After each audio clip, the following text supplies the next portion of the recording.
Welcome to Segala Ayah. Sebagai bersama Nisa di saatnya bincang hangat. Assalamualaikum warahmatullahi wabarakatuh. Halo Sobat Salima, kembali lagi bersama aku Nisa di saatnya bincang hangat. Nah, di bincang hangat kali ini kita akan bincang-bincang seputar yang viral kemarin ya, tentang bullying. Kemarin kan sempat viral ya Sobat Salima mengenai video siswa yang membuli siswa lainnya gitu ya di Cilacap. Itu saya sebetulnya melihat videonya ngeri dan sedih ya, kok bisa sih sampai terjadi seperti itu gitu. Dan ternyata juga Indonesia menempati peringkat kelima negara dengan kasus bullying tertinggi di dunia ya Sobat Salima. Itu merupakan sebuah prestasi yang buruk tentunya ya, bukan prestasi tapi ancaman ya, ancaman bagi generasi selanjutnya gitu ya. Nah, nanti kita coba akan bahas mengenai sebetulnya apa sih yang menjadi penyebab bullying, terus sikap kita sebagai remaja tentunya harus seperti apa dan solusi tuntasnya harus seperti apa gitu untuk kasus bullying ini. Kita akan bincang-bincang dengan narasumber kita, ada Ustazah Susan Agustia, Eskom MT. Assalamualaikum Ustazah. Waalaikumsalam warahmatullahi wabarakatuh. Gimana kabarnya Ustazah? Alhamdulillah luar biasa. Allahu Akbar. Masya Allah, semangat ya Ustazah. Iya. Nah Ustazah, kalau misalnya berbicara mengenai bullying ya, akhir-akhir ini kan memang sedang viral ya kasus bullying, video yang beredar di Cilacap, kasus siswa yang membuli siswa lainnya gitu. Saya lihatnya memang sedih dan ngeri juga sebetulnya kenapa bisa terjadi. Dan ternyata Indonesia juga menempati peringkat kelima negara dengan kasus bullying tertinggi di dunia gitu. Ini entah prestasi atau ancaman gitu ya mengenai hal ini. Nah, kira-kira apa sih Ustazah yang menjadi penyebab bullying ini terjadi? Iya. Oke, terima kasih atas pertanyaannya. Sebelumnya kita sapa dulu ya sahabat Muslimah Cimanggung ya. Assalamualaikum sahabat Muslimah Cimanggung. Alhamdulillah kita bisa berkesempatan di waktu ini ya. Mudah-mudahan bisa bermanfaat apa yang kita sampaikan di sini ya. Oke, kita kembali ke pertanyaan tadi. Apa sih penyebab bullying ya sebetulnya? Nah, sebelum ke sana kita coba deh kita ngerasain gitu ya. Ketika kita ingin melakukan sesuatu gitu ya. Harusnya kan kita berpikir ya ketika kita melakukan sesuatu tuh efeknya tuh apa nanti ke depannya, apakah efeknya bagi diri kita ataupun bagi orang lain gitu ya. Nah, ketika sekarang marak terjadi peristiwa bullying, oh berarti memang taraf berpikir untuk efek ke diri sendiri dan ke orang lain tuh sampai segitu gitu ya, dimana bisa kita simpulkan berarti taraf berpikirnya itu dia tidak memikirkan bahwa yang dia lakukan itu bisa menzolimi orang lain. Bahkan pelaku bullying itu juga bisa menzolimi dirinya sendiri, entah efek yang dia terima nanti di kemudian hari kan bisa-bisa dia dikeroyok misalkan ya, atau misalkan dia mendapatkan sanksi sosial, misalkan tidak dapat sekolah di sekolah terbaik padahal dia pintar misalkan ya, atau dia tidak boleh ke lingkungan mana kan itu juga efek buat diri dia ya. Nah, ketika dia melakukan suatu bullying dan dia tidak memikirkan bagaimana efeknya gitu ya, kalau menurut saya berarti memang ini merupakan perilaku yang sudah mulai jauh dari agama gitu. Apalagi sampai peringkat 5 sedunia ya, bukan se-Indonesia ya. Dan Indonesia itu mayoritas muslim dong, gitu ya. Harusnya kan dari kecil belajar Islam ya, entah itu sempurna atau tidak, tapi dia harusnya belajar Islam. Tapi ketika dia melakukan bullying dan ini marak di Indonesia, oh berarti memang betul-betul manusia-manusia sudah semakin jauh dari agama. Karena kalau dekat dengan agama, pasti dia memikirkan efek yang tadi saya sampaikan. Tapi ketika dia dengan mudahnya melakukan bullying dan ini terjadi marak, berarti memang manusia Indonesia ya, anak-anak, remaja, bahkan dewasa yang melakukan bullying tadi, berarti memang betul-betul sudah jauh dari agama, sudah tidak lagi muncul rasa takut kepada Allah. Dia tidak takut kepada Allah, tidak takut bagaimana hisab Allah, tidak takut bagaimana nanti Allah akan membalas kepada perbuatannya, seperti itu. Oh, jadi penyebabnya karena jauh dari agama ya Ustazah? Iya, betul. Kalau misalnya dekat dengan Allah, dekat dengan agama mah nggak akan mungkin melakukan bullying tersebut. Betul, karena pasti akan berpikir bukan 2 kali 3 kali, bahkan bisa berkali-kali ketika ingin melakukan bullying tadi gitu. Pasti dia akan memikir lebih dalam lagi gitu. Nggak dengan serta-merta gampang ya, dengan mudahnya membuli orang lain. Dan dampaknya seperti apa Ustazah? Dampaknya kalau menurut saya, apalagi ini sudah marak ya, booming bahkan sampai peringkat 5 sedunia gitu ya. Dari urutan peringkat 5 sedunia aja itu sudah dampak ya. Berarti kan prestasi baik apa prestasi buruk? Tentunya buruk. Buruk ya. Nah, berarti kan bisa dilihat betapa generasi sekarang itu semakin rusak, bukannya semakin bagus, ya kan? Nah, dan saya mau tanya juga nih sama Teh Nadia, konsentrasi belajar agama di sekolah semakin kurang atau semakin banyak? Semakin kurang. Nah, berarti berkorelasi ya dengan yang saya bilang tadi, jauh dari agama, ya kan? Konsentrasi agama semakin kurang, otomatis orang-orangnya semakin jauh dari agama, gitu ya. Dampaknya kerusakan generasi. Kerusakan moralnya Iya, di mana? Saya bisa pastikan ini rusak generasi, gitu ya. Karena kalau generasi itu mudah sekali menzalimi orang lain, berarti kan generasi yang tidak berpikir jernih, tidak berpikir amalan yang terbaik yang harusnya dia lakukan, tapi malah dia dengan mudahnya tanpa ada rasa takut untuk melakukan hal-hal yang merugikan orang lain, seperti itu. Nah, gimana kira-kira Ustazah, terutama buat kita ya generasi muda, supaya tadi nggak terkena dampak tadi, nggak Iya. terkena generasi akan hancur gitu ke depannya. Iya, kalau tadi masalahnya adalah jauh dari agama, berarti sebagai remaja terutama ya, sahabat muslimah Cimanggung mungkin dimanapun berada, berarti kita solusinya itu adalah harus dekat dengan agama.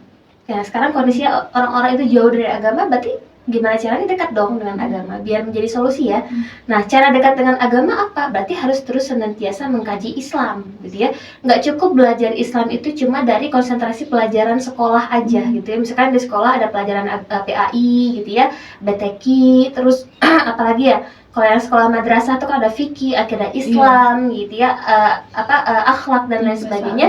Saya rasa nggak cukup, gitu ya. Nah, berarti perlu lagi ada tambahan-tambahan yang itu di luar jam sekolah, yang memang betul-betul itu mendudukkan kita itu sebagai remaja, ya, bahwa kita itu adalah hamba Allah, kita sudah balik, berarti kita ada pahala dan dosa di sisi kita.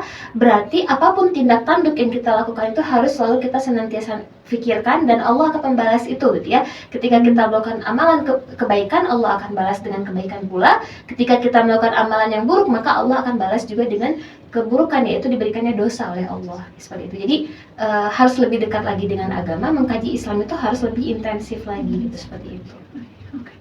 Nah, Ustazah, mengenai dampak tadi, berarti kan merusak generasi ke depannya gitu ya. Iya. Solusi tuntasnya seperti apa? Iya, tentunya kalau tadi kita sudah membahas ya bahwa kita harus dekat dengan agama, berarti solusi tuntasnya itu adalah kalau ini berkaitan dengan kehidupan, berarti sebetulnya kehidupan kita tuh harus diatur dengan agama yang sempurna, gitu ya, dengan peraturan Islam yang sempurna. Tidak cukup peraturan Islam itu hanya sekedar kita sudah sholat, sudah nutup aurat, gitu ya, sudah puasa, sudah zakat bagi yang mampu, yang sudah mencapai nisab dan haul, ya, sudah berhaji misalkan bagi yang mampu. Tidak cukup dengan itu saja, gitu ya, tapi segala sesuatu yang kita lakukan dalam kehidupan kita ini harusnya diatur dengan aturan Allah saja. Bagaimana cara kita bergaul dalam kehidupan sosial, gitu ya, bagaimana cara kita berekonomi, berpolitik dan seterusnya, sehingga itu akan selaras, gitu ya, dengan perilaku yang muncul dari kehidupan masyarakat itu sendiri, gitu. Jadi kalau aturannya itu adalah aturan Allah, diatur dengan Allah, dan ini sudah dicontohkan ya dari masa Rasulullah dan para khalifah sesudahnya ya. Kita mungkin tahu ada khalifah Abu Bakar, Umar, Utsman, Ali, ya, radhiyallahu anhum. Mereka itu adalah sosok-sosok yang berhasil, gitu ya, membuat peraturan kehidupan masyarakatnya itu dengan aturan Islam yang kafah, gitu ya, sehingga masyarakatnya itu adalah tercermin masyarakat yang beriman dan bertakwa, gitu ya. Dan mereka itu bukan sosok orang yang mudah sekali untuk membuli, gitu ya, bukan orang-orang yang mudah sekali untuk menzolimi orang lain, tapi yang muncul itu adalah ketakutan kepada Allah, senantiasa ingin menjadi hamba Allah yang terbaik, gitu ya. Maka dedikasinya itu tinggi, gitu ya. Makanya muncul kan peradaban Islam itu yang sangat gilang gemilang, gitu ya, apalagi di anak-anak yang masih bersekolah, apalagi yang masih mengenyam pendidikan, itu masih kecil-kecil udah jadi penemu, gitu ya. Prestasinya itu luar biasa. Mungkin kita tahu ada Al-Khawarizmi, Ibnu Sina, gitu ya, Al-Jazari, Al-Idrisi, gitu ya. Itu sosok pemuda-pemuda yang mereka itu masih muda tapi malah menjadi ilmuwan, gitu ya. Dan itu munculnya dari mana? Berawal dari ketakwaan dulu. Dengan ketakwaan akhirnya yang muncul adalah prestasi, bukan bullying, gitu ya. Yang muncul itu adalah prestasi di mana prestasi itu malah membuat kehidupan masyarakat itu terbantu dengan keilmuan mereka.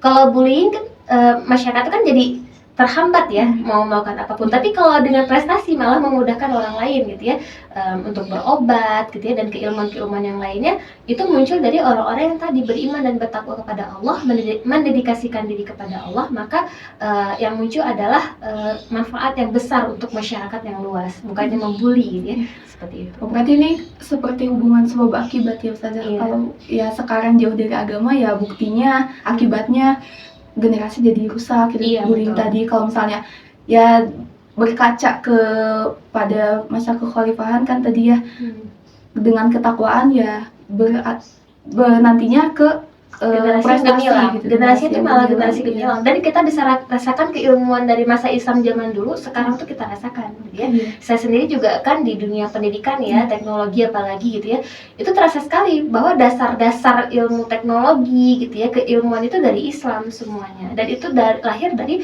orang-orang yang mereka beriman dan bertakwa kepada Allah. Mungkin tampilannya jadul ya, nggak keren modern gitu ya, Sekarang, tapi iya. otaknya tuh Masya Allah. menembus sampai masa modern. Sekarang kita di masa Iya. modern ya, mereka tuh hidup di berapa belas abad yang lalu, tapi pemikiran mereka yang tampilannya jadul itu ya, keilmuan mereka yang tampilannya kalau kata kita sekarang mungkin jadul gitu ya, tapi pemikiran mereka sampai ke masa modern saat sangat ini. berdampak. Nah, itu muncul dari keimanan dan ketakwaan.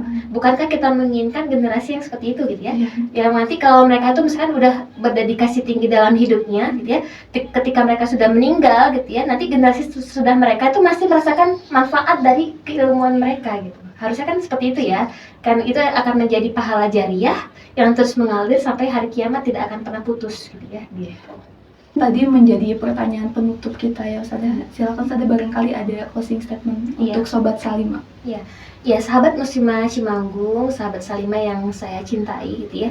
Dari pembahasan kita tadi sebetulnya bisa kita lihat gitu ya, kalau sosok-sosok yang dekat dengan agama, yaitu yang beriman dan bertakwa kepada Allah, itu akan melahirkan generasi yang unggul, gilang gemilang, yang peradabannya itu luar biasa gitu ya, yang efeknya itu tidak hanya di dunia tapi juga akan memberikan efek bahagia di akhirat gitu ya. Kita bisa rasakan bagaimana keilmuan kita sekarang itu jauh-jauh hari sudah ada dari masa Islam zaman dulu gitu ya. Padahal kita tidak mengenal mereka, tidak pernah ketemu juga dengan mereka, tapi bisa kita rasakan keilmuannya sampai sekarang gitu. Nah, harusnya ketika dekat dengan agama, otomatis gitu ya, bully seperti tadi itu harusnya tidak muncul, tapi yang ada adalah prestasi-prestasi yang terus gilang gemilang, yaitu memberikan efek yang membahagiakan kita semuanya gitu ya, baik di dunia maupun di akhirat ya. Untuk itu pesan saya adalah untuk kita menghindari maraknya bullying ini, yuk sama-sama kita memupuk diri ya, dan teman-teman kita, keluarga kita ya, saudara-saudara kita, masyarakat di sekitar kita, kita pupuk diri kita dengan keimanan dan ketakwaan kepada Allah. Untuk itu harus dekat terus dengan agama. Caranya adalah terus mengkaji Islam secara intensif sampai akhir hayat, seperti itu. Baik, terima kasih banyak Ustazah sudah meluangkan waktunya untuk bincang-bincang pada hari ini, dan terima kasih juga menyemangati kita itu untuk semakin termotivasi untuk menjadi lebih baik lagi, untuk menjadi generasi yang gemilang gitu ya, jauh dari bullying yang seperti itu. Iya. Terima kasih banyak Ustazah. Ya, sama-sama. Nah, itu dia Sobat Salimah bincang hangat kali ini. Mudah-mudahan bermanfaat ya, dan mudah-mudahan kita semakin termotivasi lagi untuk menjadi generasi unggul yang gemilang, no bullying gitu ya. Sekian dari saya. Wassalamualaikum warahmatullahi wabarakatuh.